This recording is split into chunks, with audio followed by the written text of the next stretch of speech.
Hey there, and welcome to the Complicated Kids podcast. I'm your host, Gabrielle Nicolay. I am a toddler whisperer, a speech therapist, and a parent coach. And today we are going to be talking about teens with Will Dobud. Will, welcome. Thank you. It's great to be here. I'm delighted to have you. Before we get started talking about teens and behavior, which is a topic on everybody's mind a lot of the time, tell the good people something about yourself, the work you do, and who you are. Sure. So before we hit record, we acknowledged that yesterday we would have been probably within a few miles of each other in Washington, D.C. And then today I'm across the Pacific Ocean in Australia.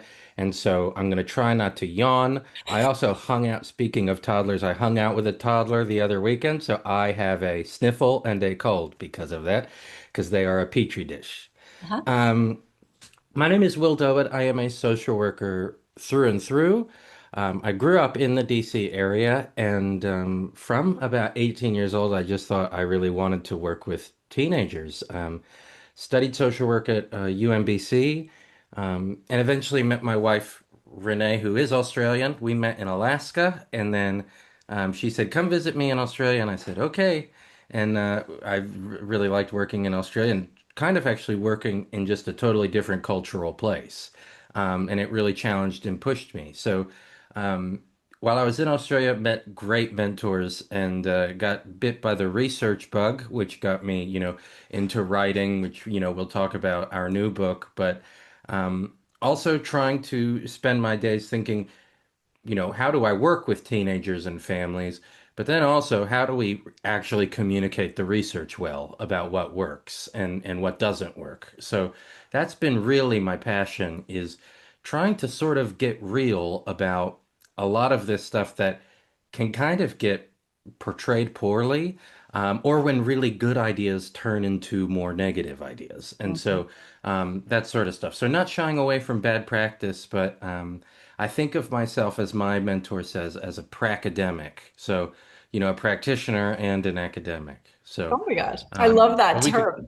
yeah, we could go any direction in there that you'd want to go. Yeah. Well, um, part of what I want to say is bless your heart because working with teens is a thing. It's a special thing. And as somebody who works with toddlers for to whom people say the same thing, Right. it's a Yeah. great thing that there are people of all ages for all of us to work with. Well, that's right. And I think, I love the term like toddler whisperer because I've read books that are like, working with teens, meet the parents, meet the problem. And then I hear things like teens are the hardest to engage in therapy. And I'm not trying to boost my own ego here, but like, I'm just like, I don't know who you're meeting. Like, I think you're trying too hard. Like there's a big part of it that I think teens can smell bullshit really quickly. And so maybe it's not the teen that's the problem. Well, it's funny you would say that because I say exactly the same thing about toddlers. If Hmm. you don't show up coherent and authentic, they are not going to deal with you, Hmm. particularly not a neurodivergent toddler.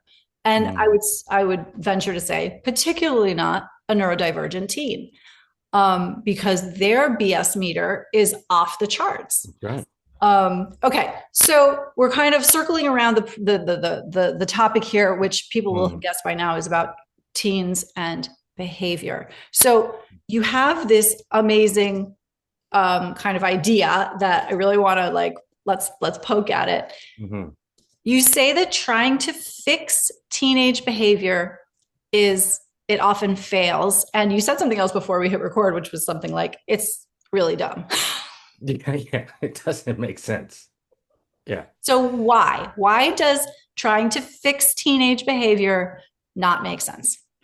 So I think it's the answer to this is deceptively simple, Mm. that we sometimes have started thinking in the mental health world that all of our techniques are like the same as taking penicillin. Like if I just administer this new discipline, all of a sudden everything will be better. If we just ban smartphones in schools, everything. By the way, school sucked without smartphones.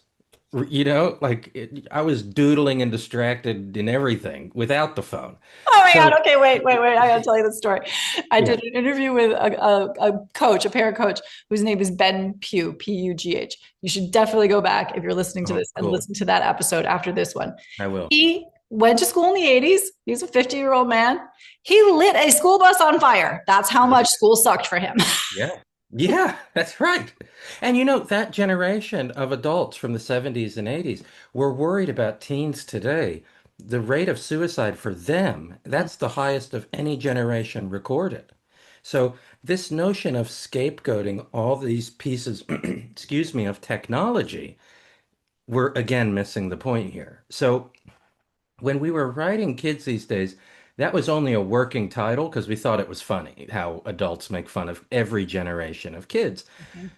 But today we have a problem where we live on planet mental health. It's all we look at, it's all we talk about. There's more therapists than ever, there's more people diagnosed with things than ever before, more kids are medicated than ever before, and everything seems to still stink.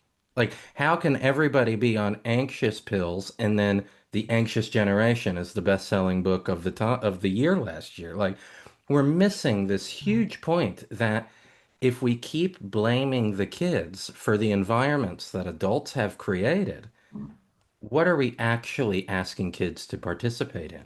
So it's the same thing when I'm in DC and I turn on the news and I'm sitting next to my mom and I go, the right-wing news says this is the most divided this country's ever been. Then the left-wing news, this is the most divided. And I'm sitting there going, why don't you all just turn this shit off and go talk to each other?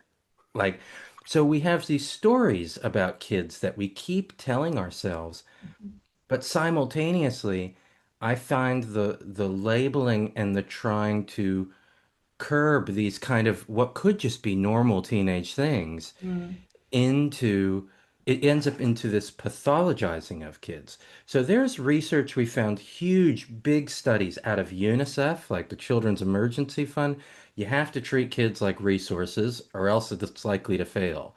So simply sending everybody to more therapy or giving everybody medication doesn't mean youth are engaged in those services. So the thing about fixing teenage behavior is you still need all the preventative protective factors. You still need social connection. Kids still need to experience a sense of mastery, which is why the phones are a symptom. If you're bored, you're on your phone, Just like all of us on a plane. They're telling you how to survive when the plane crashes, and you look around, no one cares. They're all on the because it's boring. And so there's this notion of the way that we talk about youth that I found as a social worker and as someone who's worked with a lot of people. Like one of the first things I try to do with parents when they call, rightly so concerned about their child, is how we actually talk about your child. Because when your child gets sent to detention, you know, sent to the therapist, sent to the doctor for medication, many people, adults too, feel demoralized when that happens. And it goes, here we go again. I can't solve my own problems. And so now I have to outsource it to some expert who I don't even know. And so for kids, we just found it as really illuminating that if you wanted to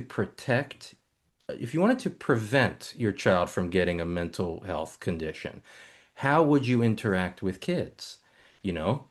And then it's funny if you think I have a child with a pretty that's really distressed and really struggling, how would you act with your child? They're exactly the same. So Mhm. you want to think from a preventative standpoint over and above, not just over intervening all the time. This is so interesting what you're saying. And I really want to parse this out because I hear what you're saying about the pathologizing, which is right. Anxiety is it's a great example because everybody feels anxiety. Everybody doesn't have anxiety as a clinical diagnosis. And even people who do, might they just have a deficit of skill in learning how to deal with anxiety? And also, some of those people really do have a clinical diagnosis Mm. of anxiety. So it's an interesting landscape to try to parse out. Yeah. But what I hear you saying is that whole framework, and correct me if I'm wrong here, but Mm, that whole framework is really blaming the child for not having the skills and putting a label on something as if there's nothing we can do. And what I exactly. hear you saying is actually there's lots of things we could do.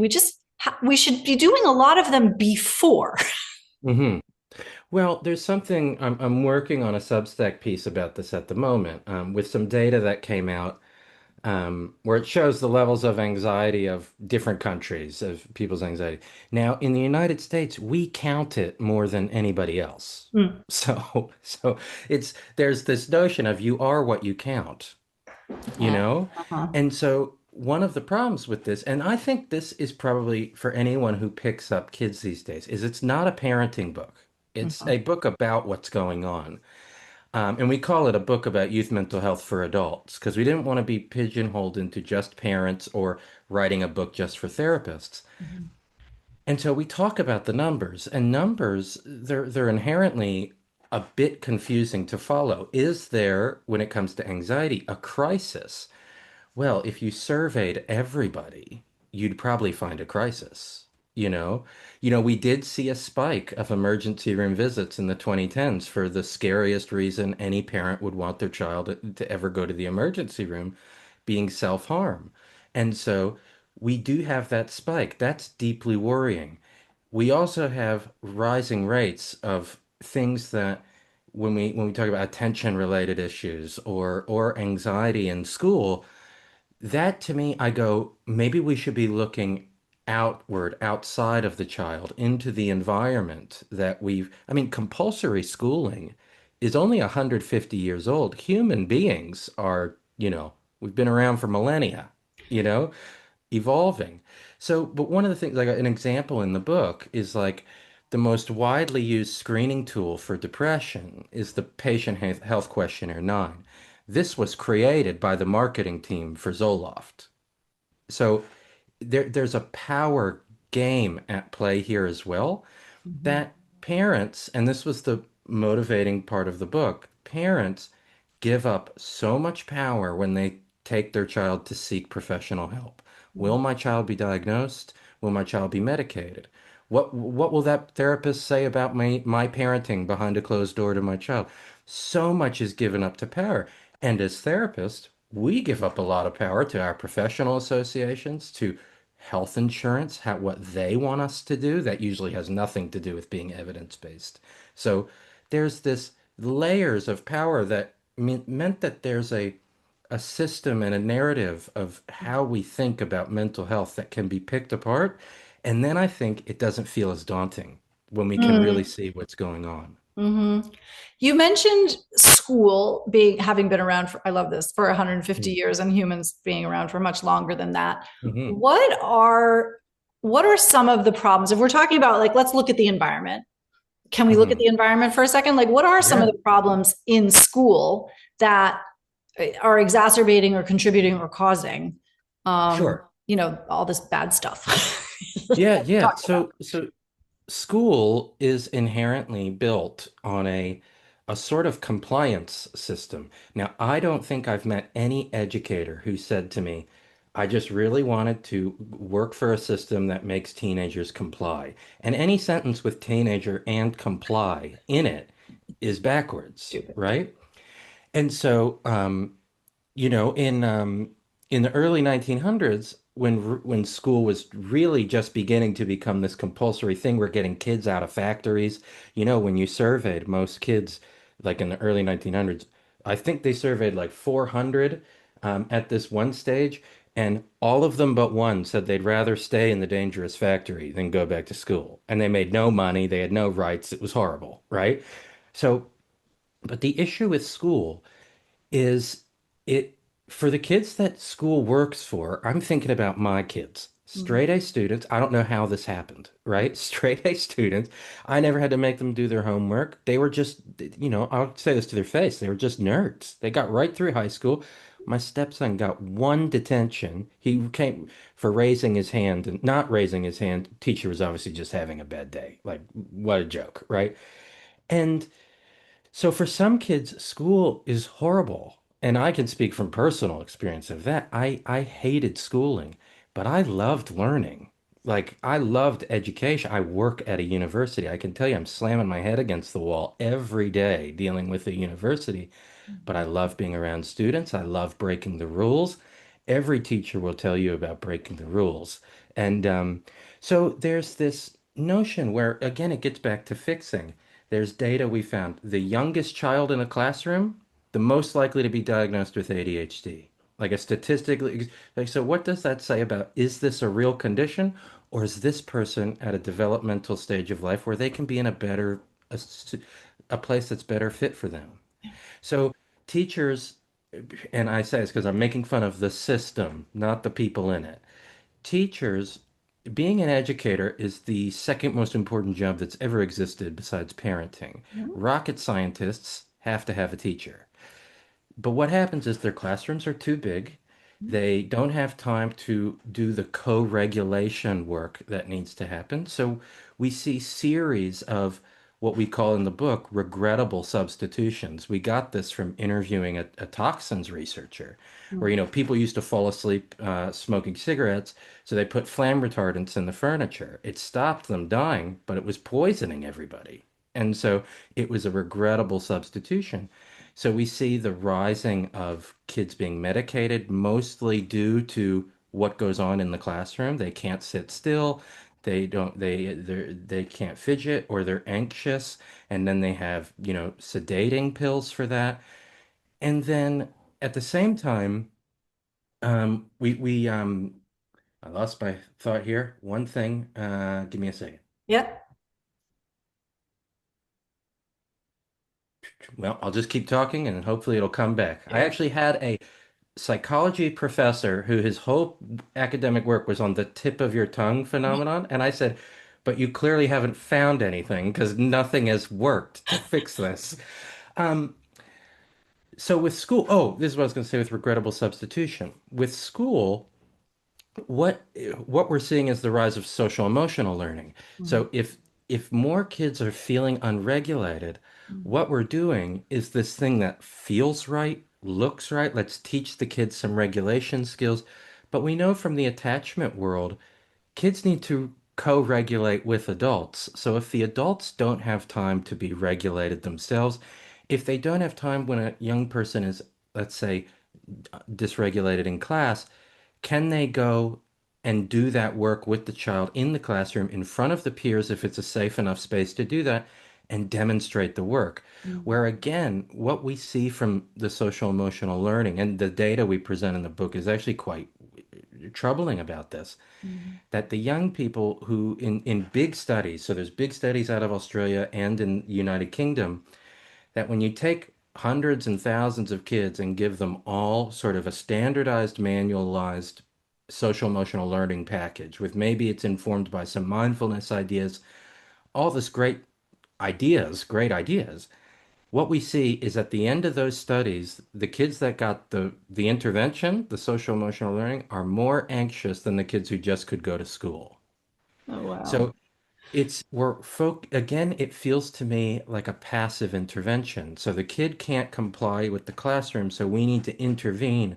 But the kid's not asking for the intervention, not engaged with the intervention, not being treated like a resource throughout. So again, it's a fixing. It's a fixing of something where I think that's where the schooling system is really troubling. And I mean the And talk of phones. Yeah, go ahead. in point of fact, if we were going to turn this around and be like, what's wrong with this environment that Mm, so many kids can't sit and learn? And we would say, oh, because developmentally, kids can't sit and learn, and kids at this age can't regulate themselves. And therefore, we're going to make this classroom, we're going to go outside. We're going to do more active learning. We're going to transform. And listen, there are really smart people working on like how to innovate in education, how this works better. And at the end of the day, and I don't know if you'll agree with me, it's mm, inconvenient for adults yes. to have to do it that way.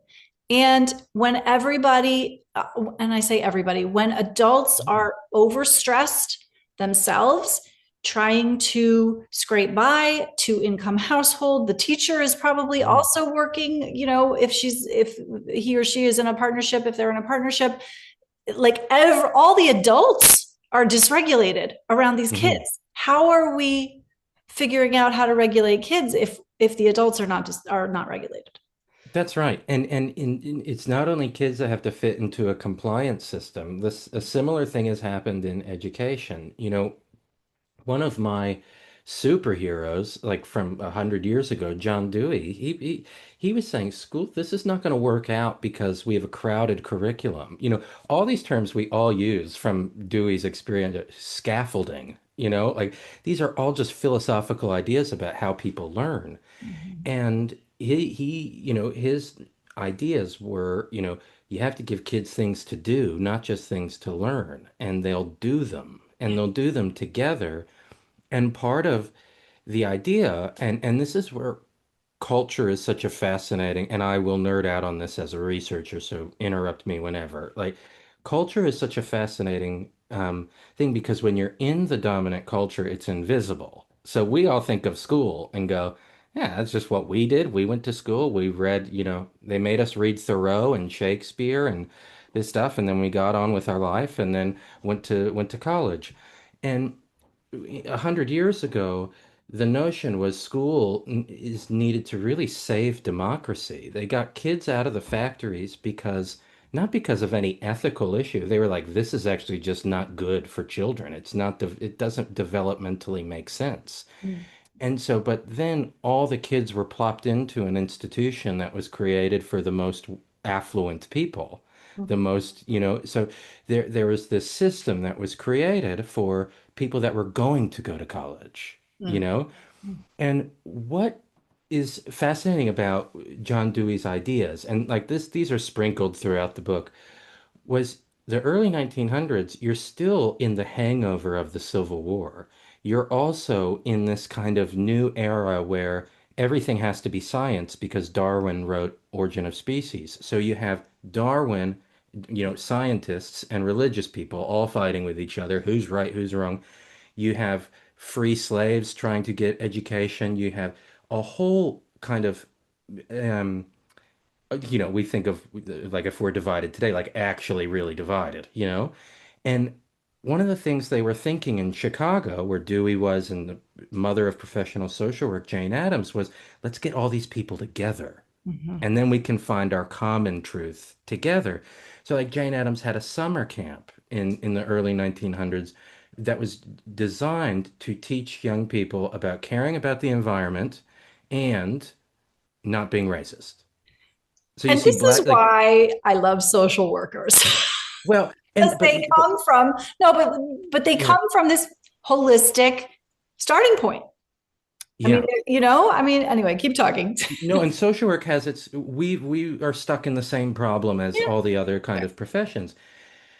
What happened at the same time as psychiatry, which comes out of, actual medicine, has all the limelight. You have Freud, you have also, psychology, social work, educate, we're all at the heels of this sort of pretend mantle of science that how do we know that what we're doing is correct? Well, let's create some disorders and then we'll know that we're treating the problem. And so in school, the more standardized everything got, the more school pressure that happened on kids. I mean, when you survey young people, the biggest stressor in their life is not social media, it's academic pressure. Mm. And so the schooling system became more and more rigid to the point that when you learn about schools sort of breaking away and doing something different, it feels radical. But the theorists of the time were saying, actually, forcing all these kids to sit in like a factory style room, a bell goes off, they stand up, walk down the hallway to the room next door, bell goes, you sit down. You- It's a very passive form of education. And the way it treats young people, and I guess this is the way I think of teenagers, that a lot of times the kids that I've met in my career, and my own kids, the things they do that I find really like annoying, like that's like my co-author Nevin says this, like that in 10 years is going to be their superhero cape. And Yes. so if they're just not interested in your classroom, the truth is they're just not interested in your classroom.